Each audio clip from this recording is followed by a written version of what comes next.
Jeremias 33, verso 3. Clama a mim, e responder-te-ei, e anunciar-te-ei coisas grandes e firmes, ou ocultas, que não conheces. Clama a mim, responder-te-ei, e anunciar-te-ei coisas grandes e firmes, ou ocultas, que não conheces. Fecha os olhos. Pai, eu te exalto essa noite, grande Deus e grande eu sou. Manifesta a sua glória no nosso meio agora. Eu rogo por essa igreja, eu rogo pela minha vida, eu rogo pelo presente século, Senhor, que o Senhor não se aparte de nós, não nos lance fora da tua presença e continua tendo misericórdia das nossas almas. Nós sabemos a nossa condição de pecadores, débeis, fracos, Senhor, mas meu Deus, tu que és grande em força e forte em poder, tu que tem eterna misericórdia, as multidões das mesmas são a causa de não sermos consumidos. Tu que abunda em graça, Senhor, estende essa mão graciosa, poderosa, providente, amorosa, benigna até este culto. Que o temor do Senhor se assenhore desse local e que mentes e corações sejam tomados cativos em tua obediência e que eles tremam e temam diante do terror do seu nome, Senhor. Que assim seja, que o seu reino avance, que o Senhor obtenha glória e que a sua vontade seja feita em nome de Jesus. Amém. Esse texto de Jeremias 33, que é um convite de Yahvé à vida de oração. É um convite a Deus, é Deus convidando, é Deus clamando para que Israel clame, para que Israel ore.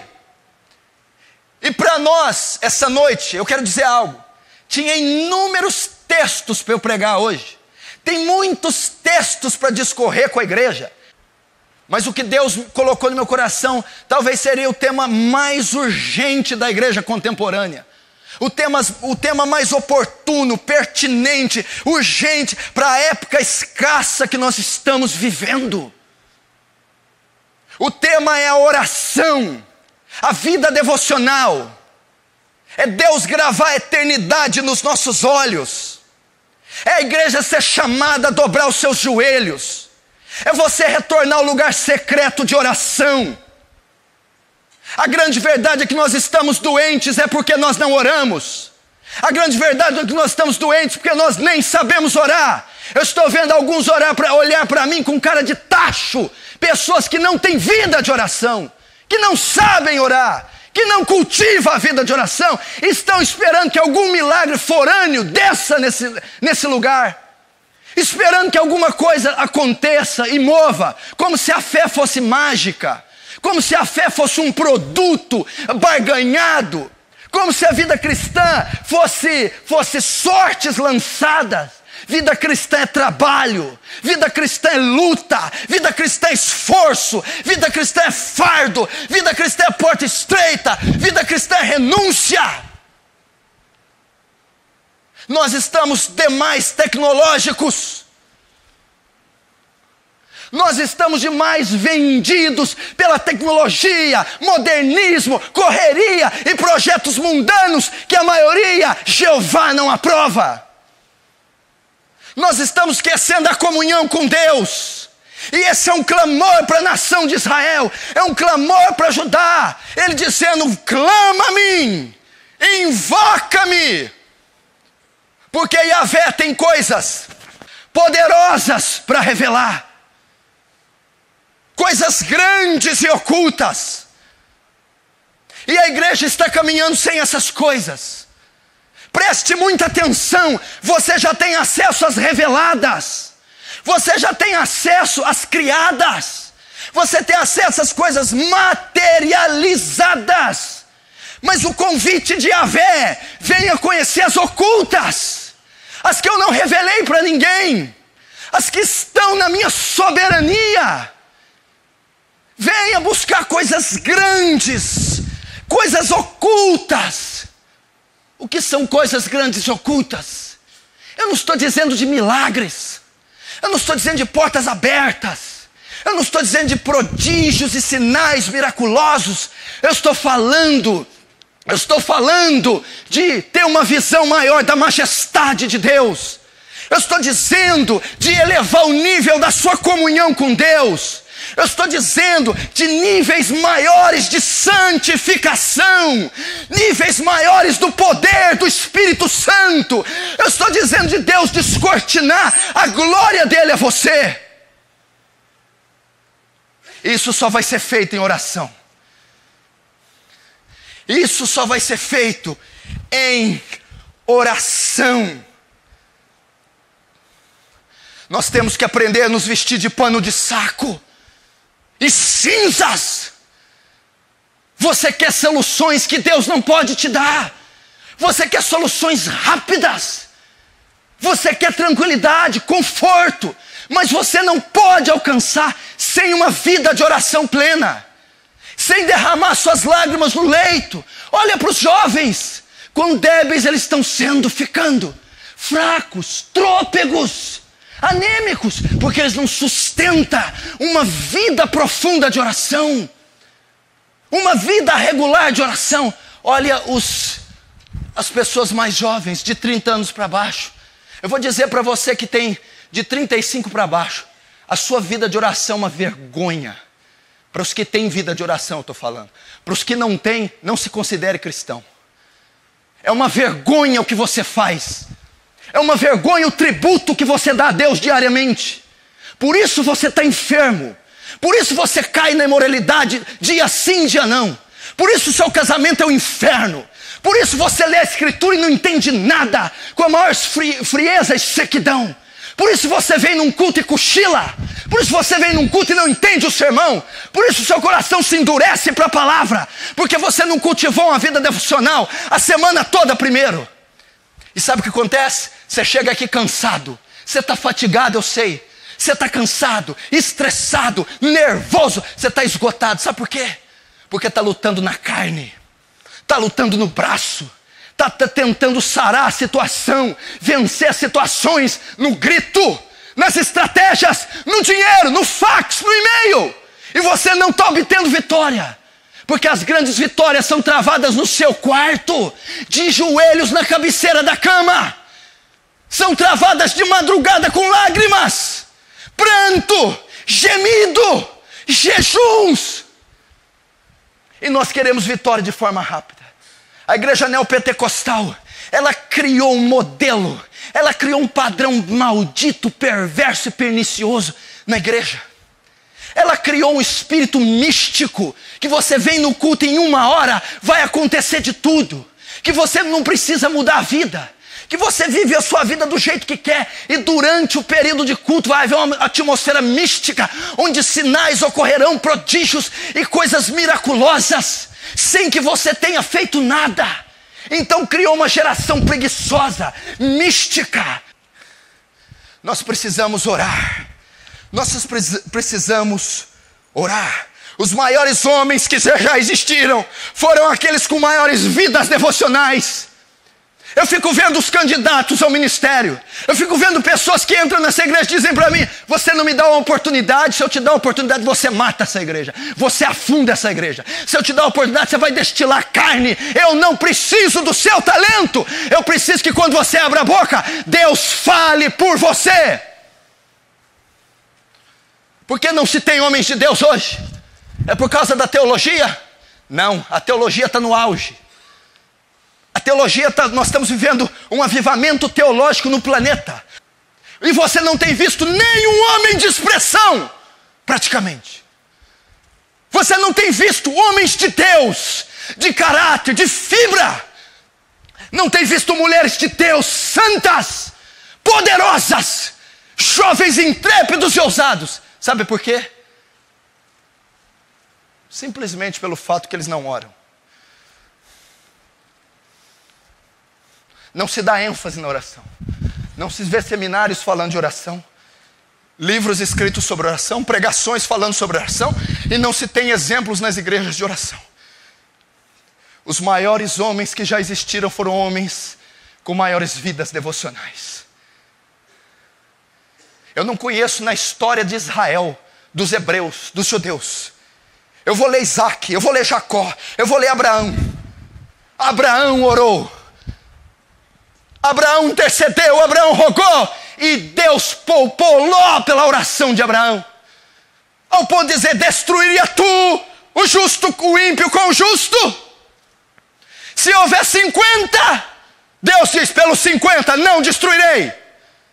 Depois seu filho Isaac com a sua mulher estéril. Isaac orou instantemente por Rebeca, um homem de oração. Foram os patriarcas. Moisés, o maior ser, o maior filho de Adão, a maior criatura humana que existiu. Qual foi o êxito? 960 horas ininterruptas na presença de Deus, ao ponto da pele do seu rosto, uma matéria, um objeto orgânico, refletir a Shekinah de Deus, a luz de Deus, a santidade de Deus. Sabe o que Moisés teve a honra de fazer? Lembra quando Isaías vê o trono de Deus? E a santidade de Deus fulgente, reluzente. Qual era a atitude de um dos serafins? Cobrir o rosto. Quando Moisés desce do monte Sinai, Israel não suporta orar, olhar para Moisés, porque a santidade de Deus, a glória de Deus resplandecia na carne de Moisés. E como ele conseguiu isso? 960 horas na presença de Deus, orando. Os maiores homens foram homens de vida devocional. Jonathan Edwards, todo mundo conhece a teologia de Jonathan Edwards, um puritano, reformado, um homem brilhante, segundo especialistas, o maior teólogo depois do apóstolo Paulo. O sermão mais conhecido da história, depois dos sermões canônicos, bíblicos, foi o sermão pecadores nas mãos de um Deus irado. As pessoas, quando escutaram esse sermão de Jonathan Edwards, essa pregação, foi tão impactante que as pessoas agarravam nos pilares da igreja, achando que o chão ia abrir, eles seriam engolidos. Uma das pessoas se levantou lá atrás, veio correndo até o púlpito. Senhor Edwards, pare, nós não suportamos, pare. O que deu êxito a ele?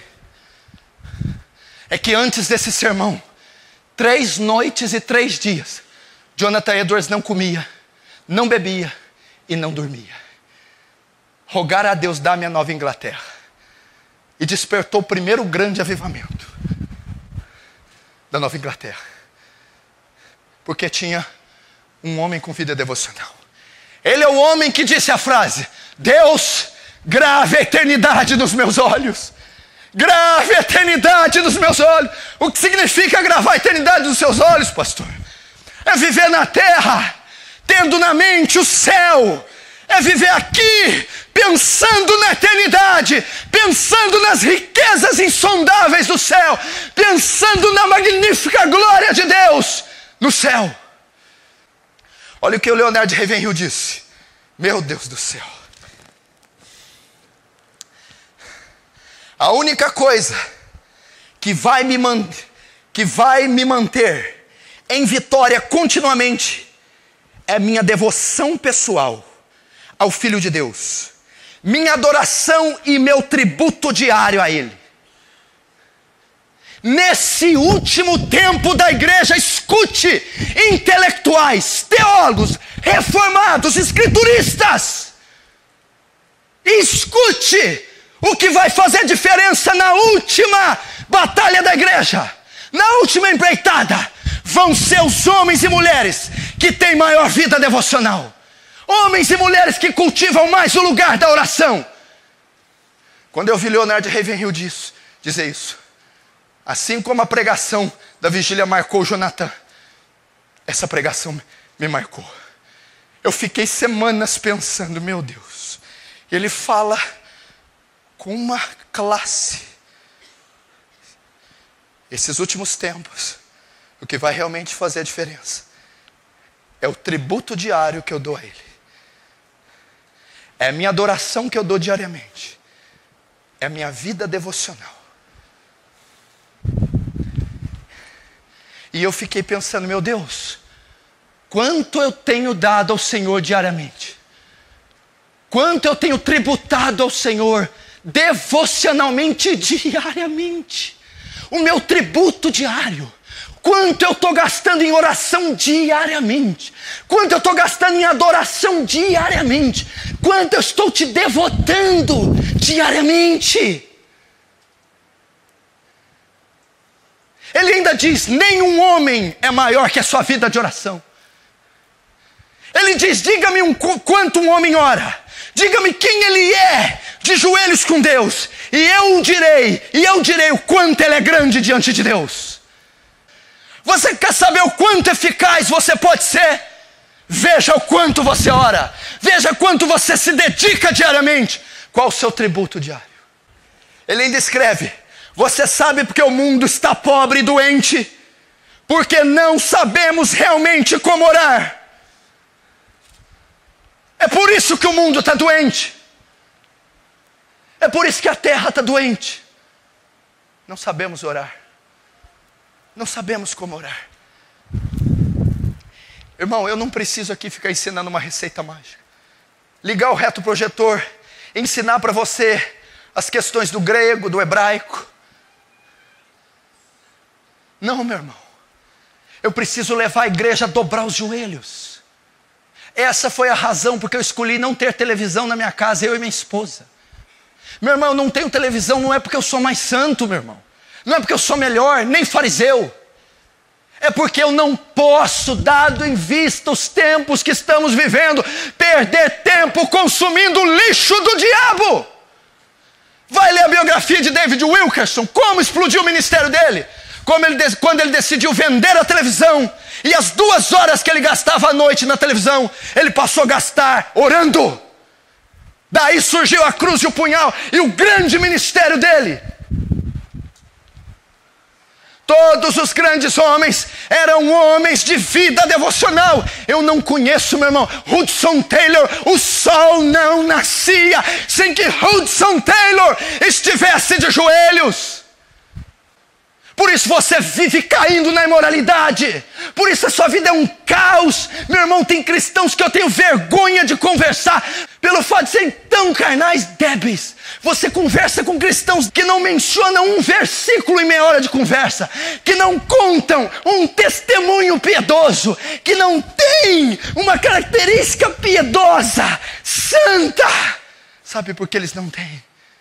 Porque eles não são homens de oração.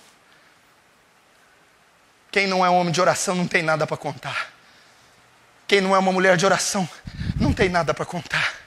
É falácia, retórica, história. A coisa que mais me alegra, eu vou te dizer o que é mais que me alegra. É quando eu termino um culto desses. Quando eu termino um culto desse e se apresenta neste altar com lágrimas nos olhos, jovens de 12, 13, 14.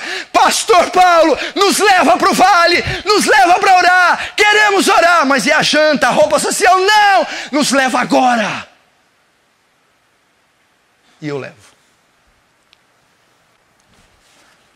Leonard Ravenhill falando da mãe dele.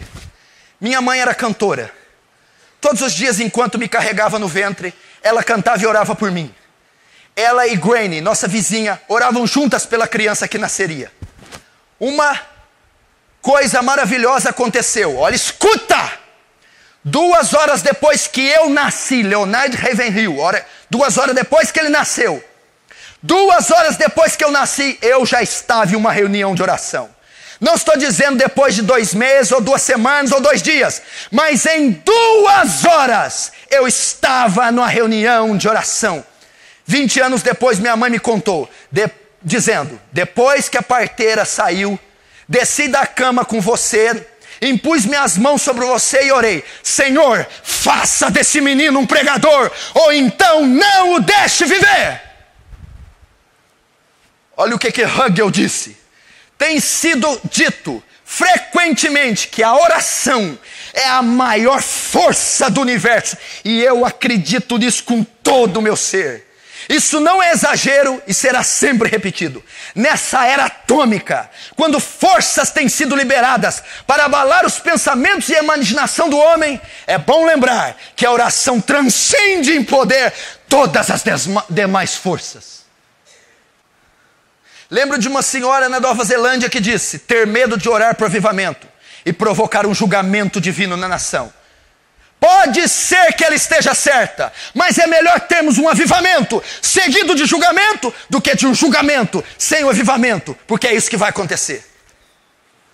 Você pergunta, bem, depois disso tudo, para onde iremos? A resposta é, só há um caminho para os transgressores e para a nação corrompida pelo pecado: buscar a misericórdia de Deus. Ouça-me!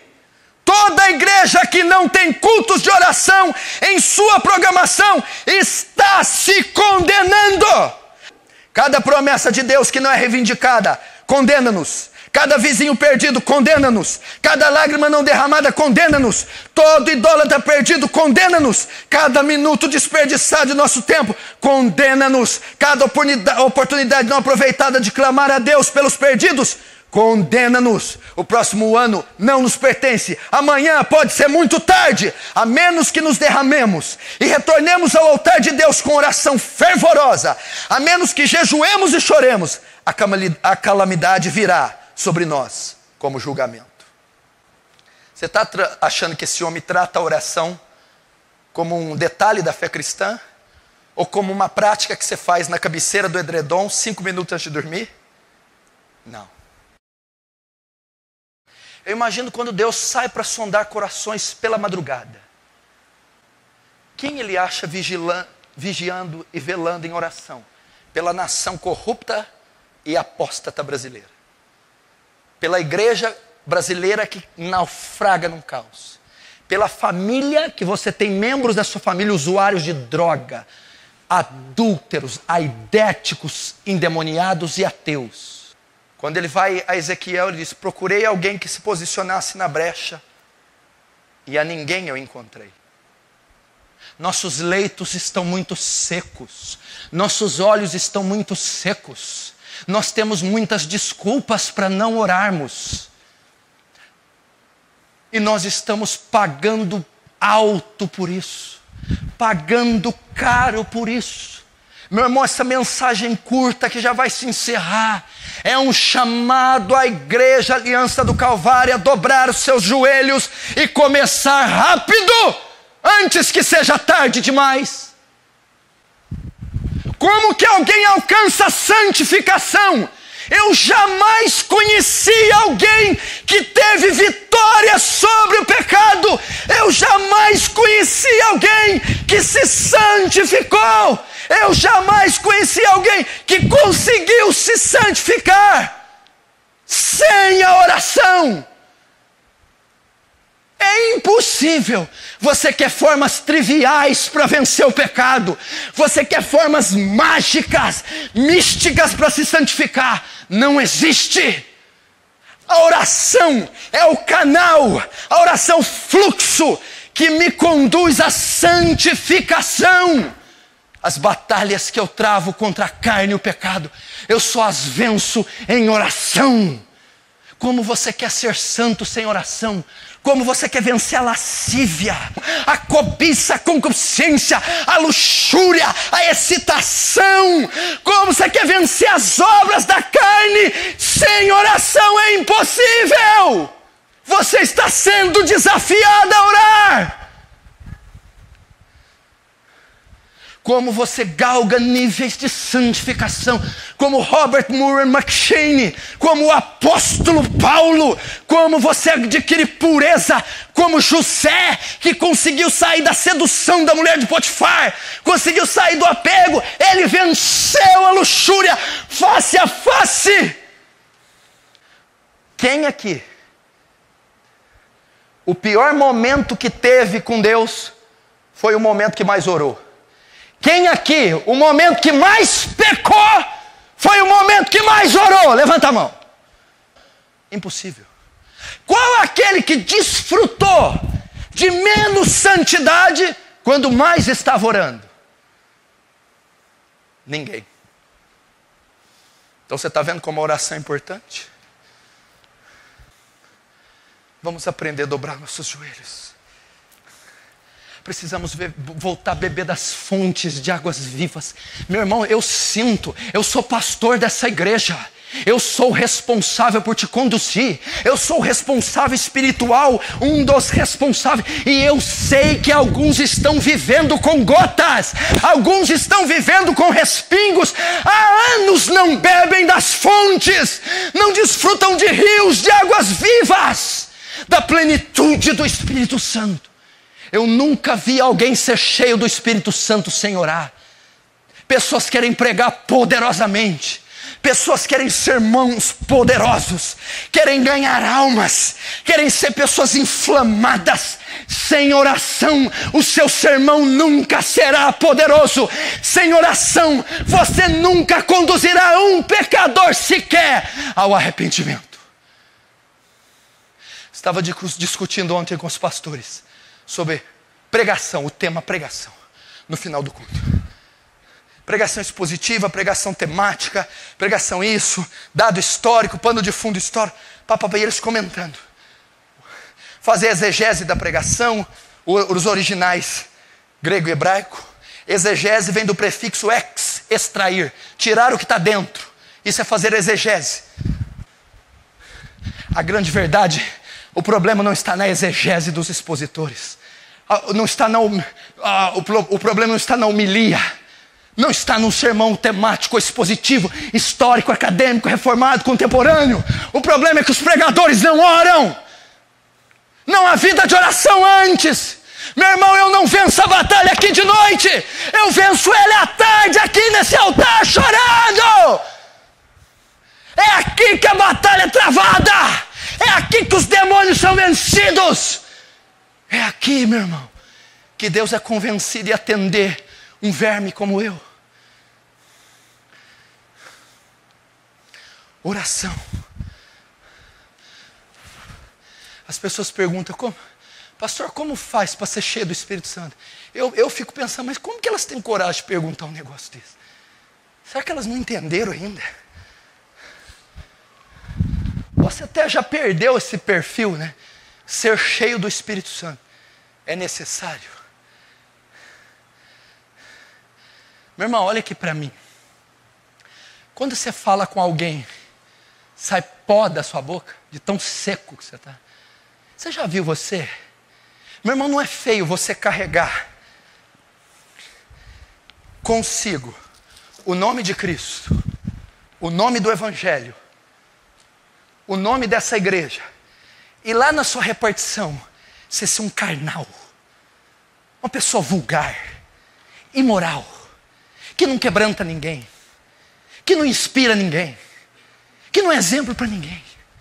Por que você na repartição do seu trabalho, seja pedreiro, servente, sapateiro, esteira, balcão, gerência, caminhoneiro, taxista, as pessoas não são comovidas com as suas palavras, elas não se quebrantam com as suas palavras, elas não se arrependem com o seu sermão? Por quê? Porque você não é cheio do Espírito Santo, porque você não destila graça, não destila poder, não destila amor, não destila virtude. Quando aquela mulher tocou na beiradinha do vestido de Jesus, ele disse: quem me tocou? Porque de mim saiu virtude. Por que não sai virtude de você? Hein? Por que você tem que fazer uma piadinha sem graça? Conversar de futebol? Por que você não tem? E quando você vai abordar um tema bíblico, é tão sem nexo, é tão sem força, é tão sem vício, é tão sem vida, não é penetrante, não é como espada de 2 fios, que queima o coração do pecador, que arde as entranhas do pecador. Quando aquele pregador está falando, queima o meu coração.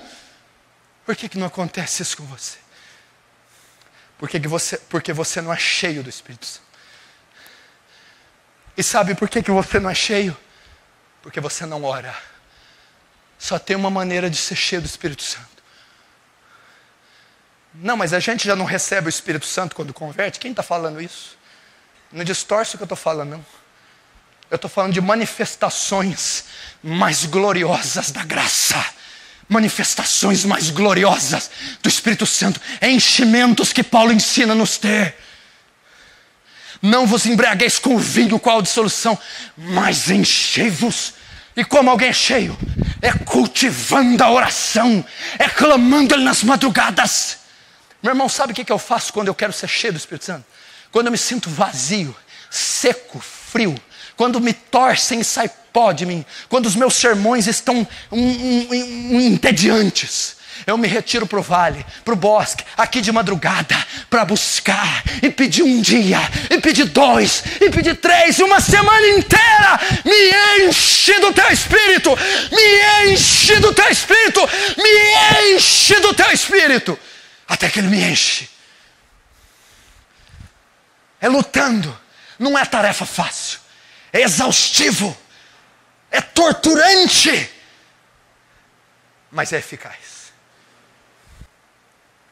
E eu vivi como evangelista mais ou menos uns 8 anos. Ajudava os jovens na igreja e evangelizava. Repúblicas masculinas, repúblicas femininas, jogadores de basquete, jogadores de vôlei, técnicos, vizinhos, parentes, pregando. E a alma se convertendo. Se converter jogadores, se converter atletas, se converter jovens, se converter crianças, se converter adultos. E Deus me fez lembrar, meu irmão, a maior ferramenta de eu ganhá-las. Todo o meu sermão consistia na morte expiatória de Cristo. Era assim que eu evangelizava. Jesus morreu na cruz por você. Isso já é evangelismo, ainda que de uma forma sintetizada. Mas eu vou te dizer o êxito que me atraiu esses meninos a Cristo. 70% do meu evangelismo consistiu em intercessão, oração. Meu irmão, eu vou te dizer como que era oração. Quando eu fazia um convite para uma alma assistir um culto, não era um convite para ela se converter, era um ímpio só para vir, só para se transladar, só para a remoção dele da casa para o culto.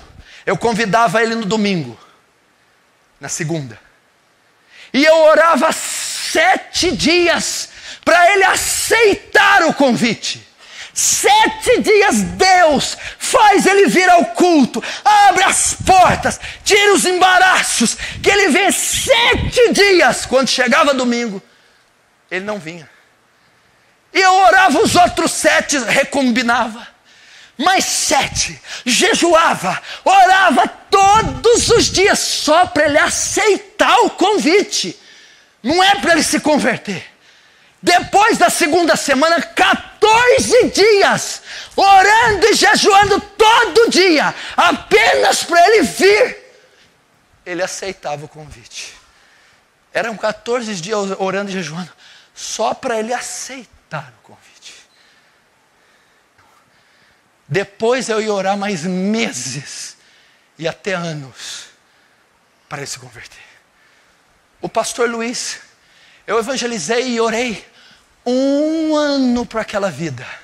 1 ano ininterrupto, 1 ano chorando, 1 ano gemendo, até que ele veio. Se você estudar as biografias, todos os grandes ganhadores de almas, quer ser ganhador de alma? Eram homens de oração. George Miller, oro deitado, oro andando, oro na carruagem, oro a pé, oro em pensamento, estou o tempo todo orando. Jerônimo Savonarola, Martinho Lutero, William Carey, homens de oração. Agora vem cá, você quer que a tua mãe converte se você nunca chorou por ela? Porque quem vai convencer aquela mulher, quem vai convencer aquele bêbado, aquele herege, aquele ateu, não é o seu argumento, é o Espírito Santo que vai atuar nessa alma através da sua oração. É uma batalha. O evangelismo é a maior luta que uma igreja pode enfrentar, porque o inferno não vai soltar as almas facilmente.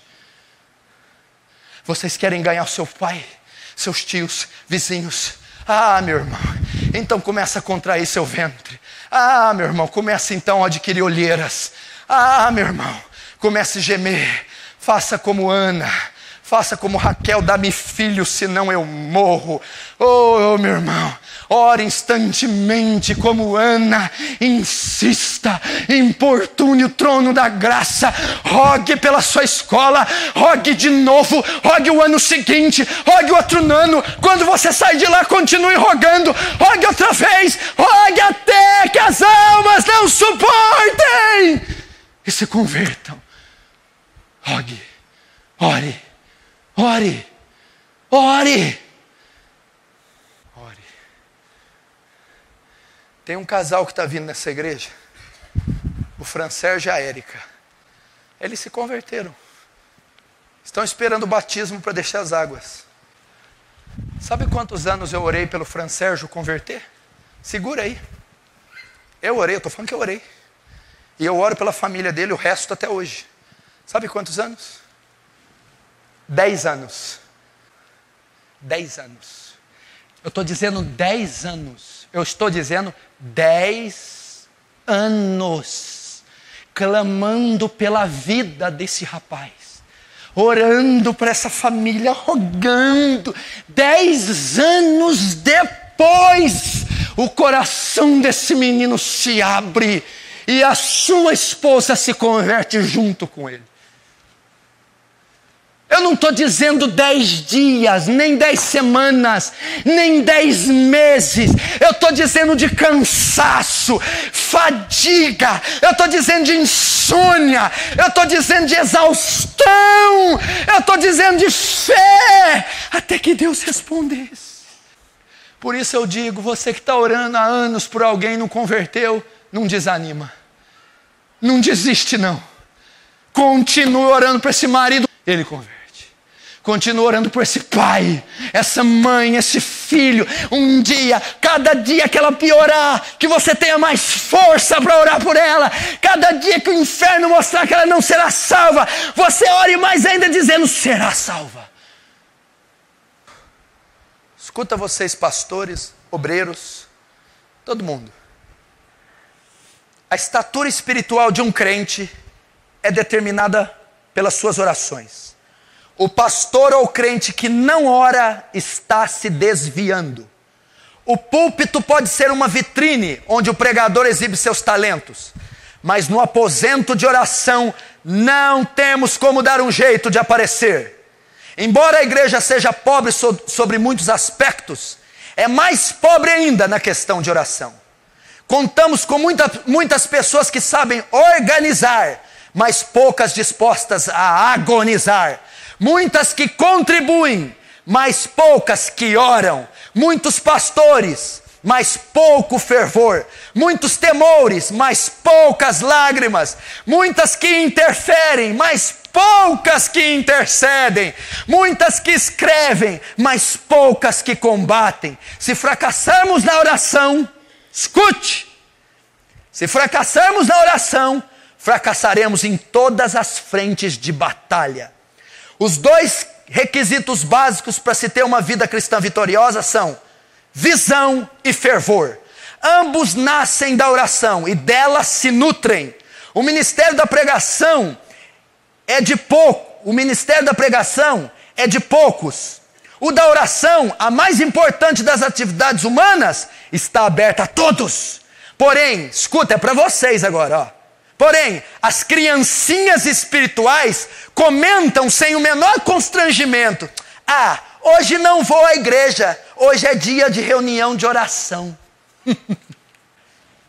É bem possível que Satanás não tema grande parte das pregações de hoje, mas a experiência do passado leva-o a regimentar todo o seu exército infernal para lutar contra o crente que ora. Satanás convoca o seu exército para combater um homem que ora. Deus não desperdiça seu poder. Se quisermos ser poderosos na obra dele, temos que ser poderosos com ele. E no entanto, para vergonha nossa, nem recordamos quando foi a última vez que passamos uma noite toda em oração a Deus. Em nossos dias, são muito poucos os que estão dispostos a assumir a responsabilidade de orar inspirados pelo Espírito. E para esse tipo de oração não há substitutos. Temos que orar, senão pereceremos.